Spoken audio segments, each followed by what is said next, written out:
This is LaBrava, and we are here with David Kukkola and a lot of our guests here to talk about healing, both physical and emotional healing. Before we get started with our next part of the program, we have some spoken word by Rob Allbee. How you doing, Rob? Good. How are you? Good. Good to be here again. You wanted to read us some of your work to segue into the next segment. Yeah, well, I was going to read a couple of short pieces, and I want David and Teya as well, and Francis to join in here. And these are a couple of real short pieces. It kind of speaks to what we've been talking about today in my work that I do and through my life. I've felt as though that somehow the kind of the essence or the story of who we are, the song, or as Bruce's granddaughter was speaking to, is that, you know, when we're young, we probably still remember a lot of what we're connected to, and that somehow through whether it's maturity or culture, we kind of forget that. And I feel like a majority of the woundedness that I know I carry, or people I've worked with carry, is they've forgotten that connection to who they are in a deep way, and it brings not only physical health but emotional and psychological health. So the poem I want to read is called Healing. It's by D.H. Lawrence, and it says, "I am not a mechanism, an assembly of various sections. It is not because the mechanism is working wrongly that I am ill.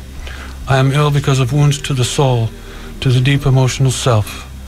And wounds to the soul, they take a long, long time, and only time can help, and patience, and a certain difficult repentance, long, difficult repentance, a realization of life's mistake, and the freeing oneself from the endless repetition of the mistake which mankind at large has chosen to sanctify." That poem always gets me, that when he speaks there, and you guys just sound in, when he starts to speak there to you, and an understanding that poetry is written in such a way that we can all kind of approach it from our own experience and understanding. When we go to tear it apart a little bit, you know, he starts to talk about, "I am ill because of wounds to the soul, to the deep emotional self." What does that kind of say to you? It's like, go ahead, Doc. What is that? The soul. It was how. You know, we spoke a little bit earlier about how, you know, we began to break away from who we are, but in a deeper sense, what's going on there? Well, I tie that into the last line of that poem, which is that, well, what has mankind at large chosen to sanctify? Mm-hmm. And I think he's implying that the hint to that is in the first line, that I am not a mechanism.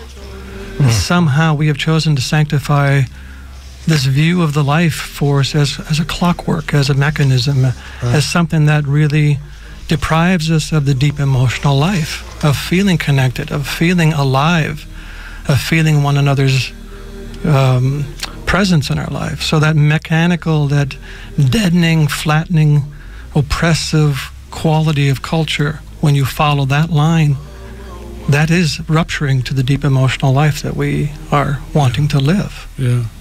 And looking at illness from that deeper perspective, you know, for a long time I thought when I was ill or had something, I thought I had done something wrong.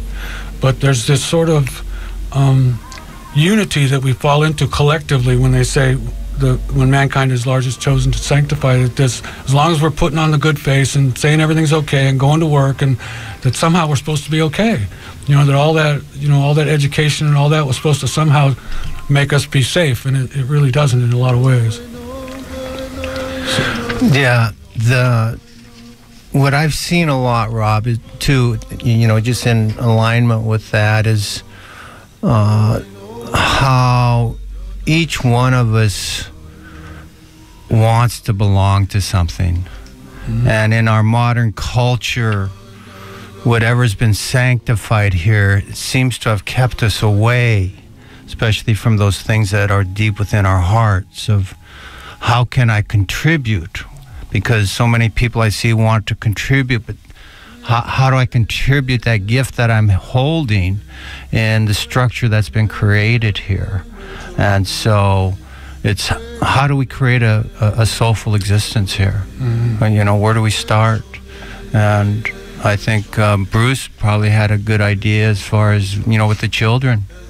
It begins with our children and teaching those children that, you know, they're carrying that special medicine, that special gift, and to sanctify that. Right. And so, Teya, do you want to join in on this? Yes. So, to those listening, where do we start?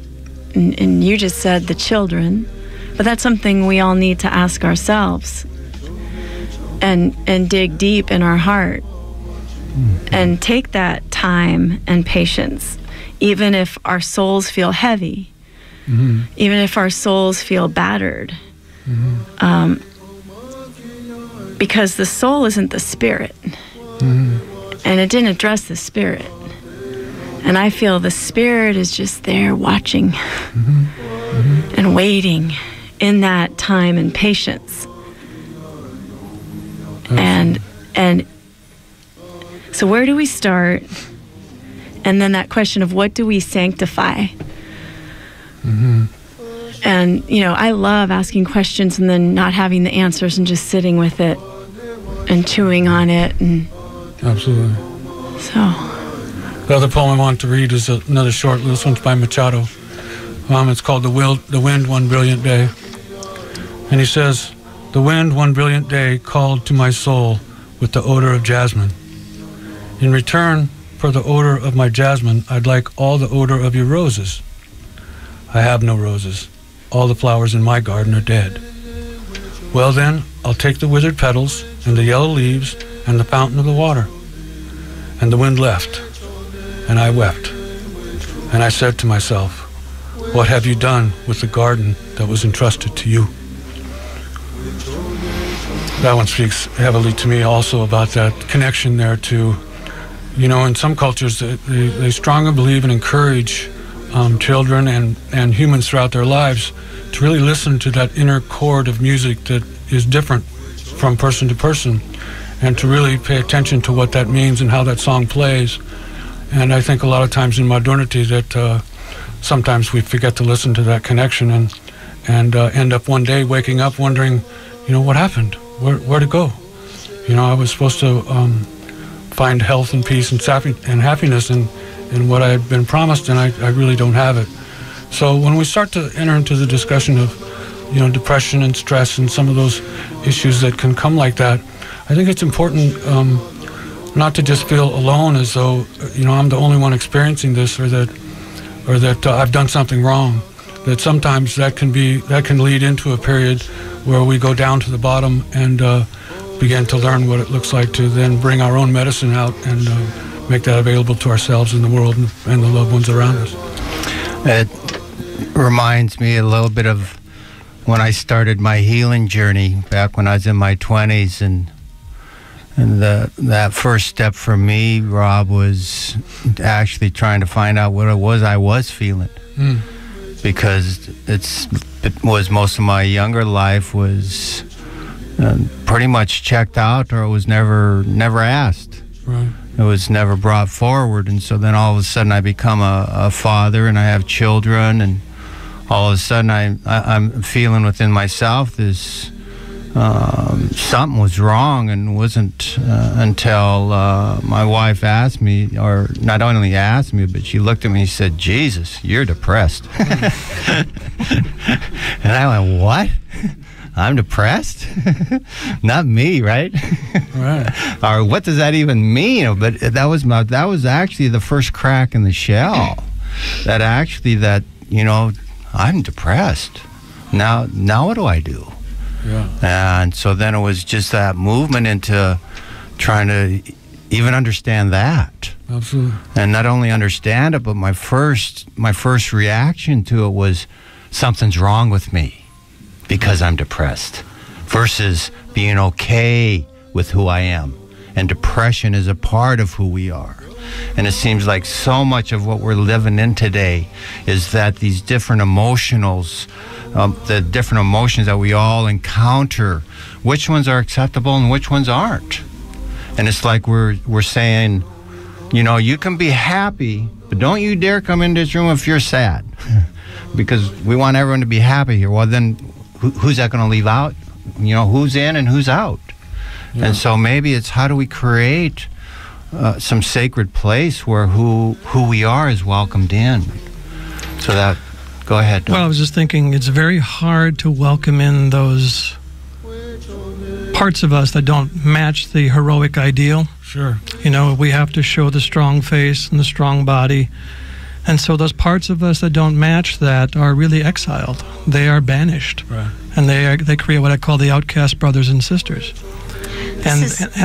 This is a very important thing, what you're saying about emotions being judged good or bad. Right. David, do you think that when a person is depressed, that's almost like a warning to them that there is something wrong that they shouldn't ignore? Well, I believe it's an invitation in, absolutely, and an invitation into a discovery that maybe there's something in my life that I'm not allowing myself to see. Maybe there's something in my life that I'm walking down a path that maybe is not the right path, but I'm walking that path anyway. So it's almost like a guardian, if you will, and versus something that needs to be medicated and annihilated. Mm-hmm. And so that when we come back, LaBrava, we're going to venture more in this direction of how do we treat depression in our modern culture?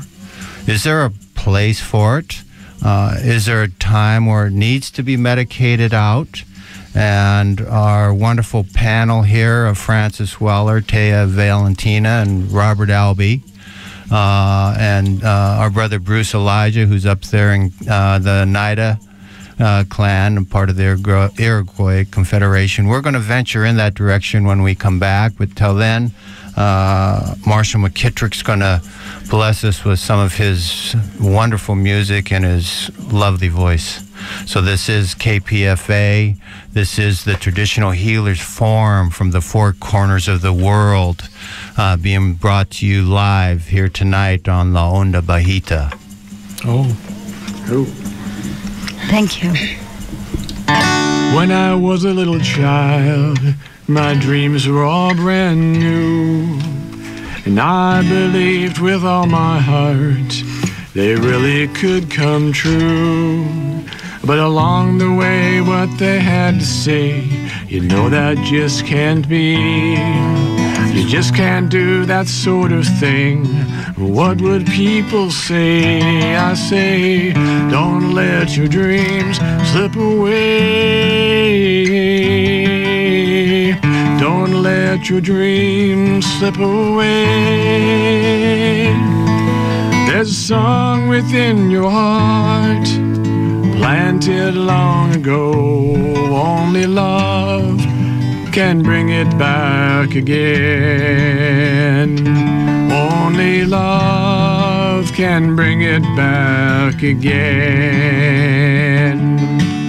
I tried so hard to play along and live by all their rules, but I was crying deep inside. Myself I tried to fool. A broken, tortured soul at last decided to be free. And to myself I will be true and live as I believe. And I say, don't let your dreams slip away. Don't let your dreams slip away. There's a song within your heart, planted long ago. Only love can bring it back again. Only love can bring it back again. Only love can bring it back again. That was wonderful. Thank you. I'd like to reintroduce our program. It's a Traditional Healers Forum from the four corners of the world, David Kukkola. And we're talking about our emotions and how it affects our well-being and how we shouldn't really just stuff it, but we should really examine what we're feeling and why. Yeah, I think if we went back to the beginning of the program when Brother Bruce Elijah was talking about having a voice And what does that mean? We can each ask ourselves, what does that mean? And how do I find that voice? Where do I find the courage to express that which is inside of me in such a way that I'm going to be rejected? I'm going to be criticized. I'm going to be ridiculed.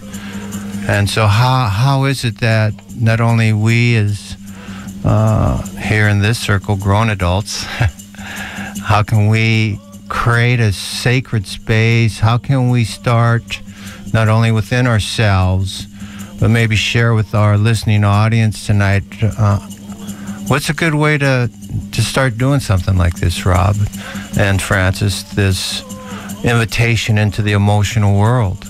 And what do we do once we get there? Well, certainly from my own experience, I'm an ex-convict and an ex-addict myself, and one of the first things that I did, I stumbled across quite by accident, that really in some way saved me, and really wasn't coming at it as an approach of trying to find healing, but more as a way of just coping. And when that door slammed behind me, and I was left with nothing but my own thoughts, there was moments where I thought something was going to snap, something was going to break. And all the traditional approaches were, through the modern, whether it was medication or therapy or none of that seemed to help. My father was a preacher, and the aspect of God was meaningless to me at that point. I was young, but I began to write. I just got a piece of paper and a pencil, and I started to write just what was all the madness that was going on inside. And something about doing that really made a difference. It took a long time, but I began to have a dialogue with myself. And I think part of that was that, again, that's speaking to that same rediscovery of one's own self. When Bruce's granddaughter spoke about that connection to the sacred, in one of the traditions that I'm familiar with and spent some time with, they use a word called yubongura, which translates into the thing that knowledge can't eat. And it takes it to a much deeper sense then. And so that's been kind of one of the real crucial ways that I've kind of addressed not only my own healing, but for people around me, is to begin to discover the individual song again, and find out how that music shines and what it says and to whom it speaks to. I firmly believe that most illness is caused when somehow some part of oneself has to be broken off for one reason or another, and is not welcome anywhere. So for me, it was really a beginning of starting to look down that path, and it's been, over the years I've continued to write, and it's helped me a lot. So we're talking about learning how to welcome, and how do we welcome these feelings. And Doc, a lot in your work, you deal with people all week long. What do you see in this arena as far as them coming into the realm of feelings, emotions, and particularly when they start touching depression? Most of the times, the depression that they're coming in with is really undigested grief. The backlog of a lifetime of self-abandonment, of betrayals, of losses, pieces of their soul that they've lost. These accumulate, and they are what oftentimes is the weight that is depressing us. So it isn't so much a static state called depression.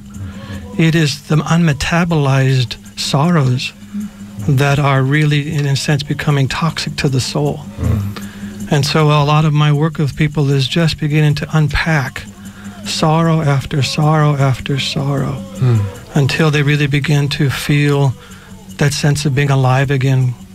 Because one of the things that happens in this culture is we have shrunk the emotional range down to what I call we are a flatline culture. Right.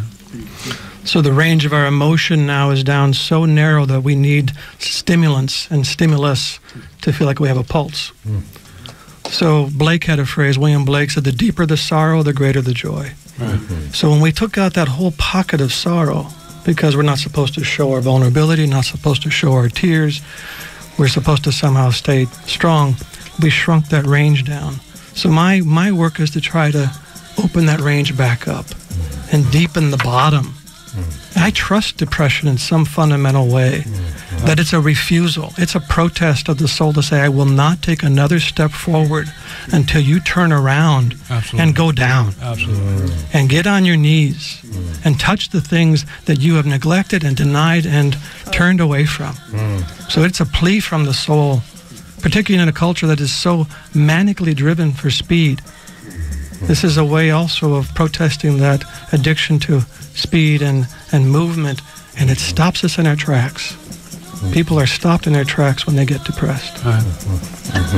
It sort of takes me into that place of, especially in the work I've done with myself and with other men, redefining that word courage. And actually coming to understand that to be a courageous man means to be able to feel. Well, the word courage comes from the French word coeur, which is heart. To be courageous is to be full-hearted.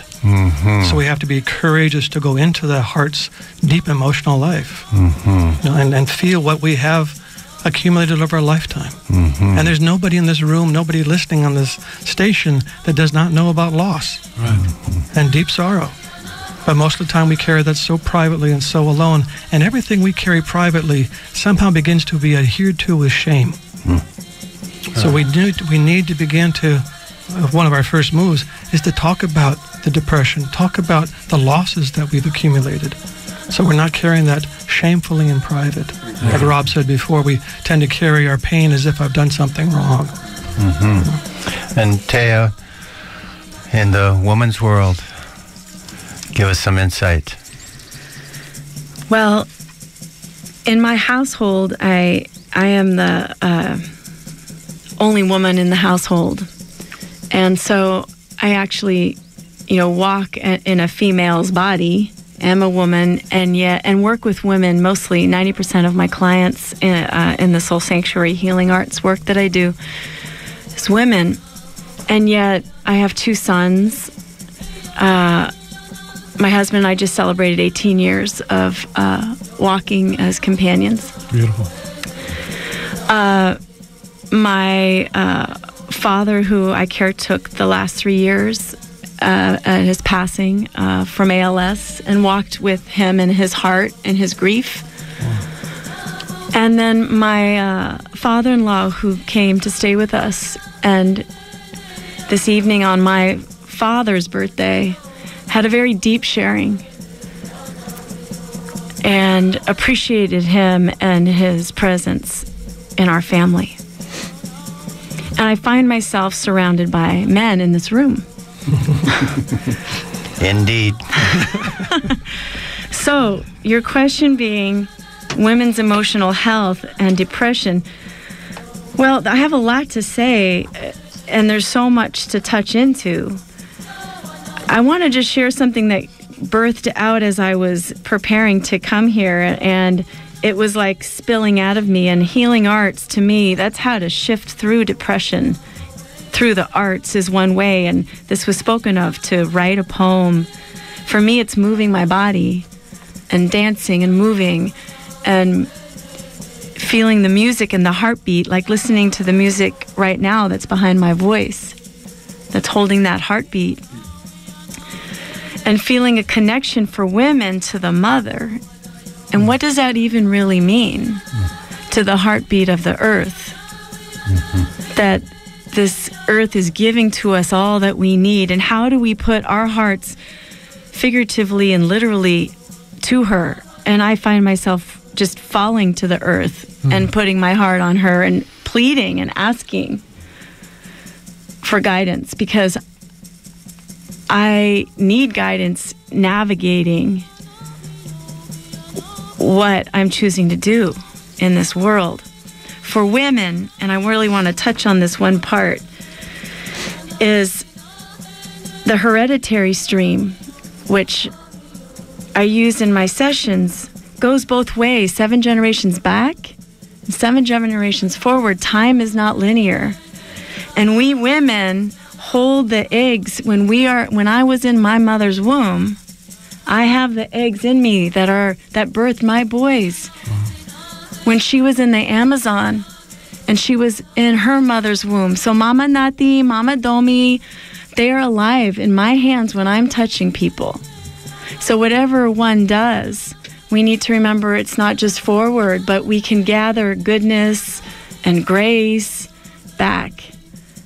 Yeah, and we have to help clear some hereditary stream crap sometimes. Yeah. Compost it, transform it. I'll sit with what I've said now and listen back to myself. Thank you. There's an old saying that says, in order to move forward, we have to know where we came from. And that speaks to what you were speaking about, Teya, the ancestry, the lineage. And each one of us has to know what our lineage is, whatever culture it is, that in fact we are walking what they carried before us. And so that there's a deep gratitude that we need to start looking at and appreciating and finding a way to reclaim those ancient tools so that we can create this new world, so that we can create a way that shows this deep respect you were talking about, Teya, of being able to put your hands down onto Mother Earth and feel her heartbeat. And that heartbeat from the Sami tradition, that drum beat, is the heartbeat of the mother. And we say in our language, in our peoples, that as long as that drum is beaten, our mother will respond in kind. And so the importance of that drum beat. Sorry to interrupt. It is 9 o'clock, top of the hour. We need to do a station ID. You're listening to KPFA 94.1 FM and KPFB in Berkeley and KFCF in Fresno. And you are listening to a special segment of La Onda Bajitas, a traditional healers forum from the four corners of the world. And we've been speaking with David and Teya Valentina Chavez and Rob Allbee. And we've had music with Marshal, McKitrick. And it's wonderful. We're talking about emotions and how they can make us sick and they can actually release us and help us heal by acknowledging them and working through them. And so we'd like to encourage everybody to call in if you have any questions for any of our guests. The number here is area code 510-848-4425. And so, David, let us know what's coming up next. Well, we're going to take a small break. Marshal's going to do some music here. And then when we come back, we're going to go forward into, we're going to talk about men's emotional health. And Francis Weller's going to lead that discussion. So for now, here's Marshal McKitrick.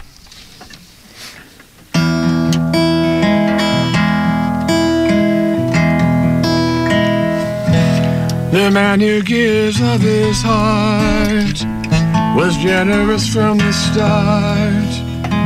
Even as a young boy, he watched out for the other kids. And still his wife, she knows how very much he gives. Yet he won't let anything back. He needs to learn to receive, open to receive. It's as you believe that you deserve. The cycle must return. So as you give, open to receive, open to receive. The woman with her heart on sleeve had empathy for all that grieved. She sympathized and reached out in the warmth of love. Yet her own self she hides far away above, and she suffers the pain inside. She must be open to receive, open to receive. It's as you believe that you deserve. The cycle must return, so as you give, open to receive, open to receive. Thank you, Marshal McKitrick. Wonderful music. It's very inspiring.